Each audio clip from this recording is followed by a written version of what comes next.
সারা জীবন শুধু শুনে এসেছি মানুষের মুখে যে অতিরিক্ত ভালোবাসা নাকি ব্লক লিস্টে সীমাবদ্ধ থাকে, কিন্তু আজ যখন নিজের ভালোবাসাটা ব্লক লিস্টে সীমাবদ্ধ হয়ে গেল, তখন নিজের অজান্তে চোখে পানি চলে আসলো।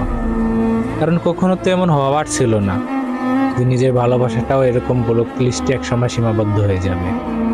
তাই আজকে তোমাকে কিছু কথা বলতে চাই। হয়তো তোমার ব্লক লিস্টে আছি, হয়তো আমার এই ভয়েসটা, আমার এই ভিডিওটা কোনো মাধ্যমে তোমার কাছে পৌঁছে যাবে। অন্তত মান অভিমান ভুলে গিয়ে একটু কষ্ট করে আমার কথাগুলো শুনে নিও।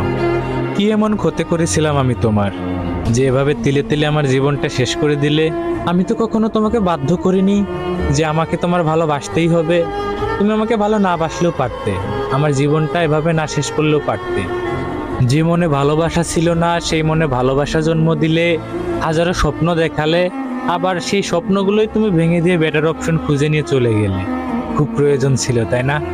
হয়তো টাকা পয়সা দিয়ে তোমাকে কিনতে পারিনি, তোমাকে ধরে রাখতে পারিনি, কিন্তু আমার এই ভালোবাসা দিয়ে তোমার জন্য যা যা করেছি, তুমি চাইলে তুমি বিয়ের পরে তোমার প্রিয় মানুষটার কাছ থেকে কিছু প্রমাণ চেয়েও, যেগুলো আমি তোমাকে দিয়েছিলাম।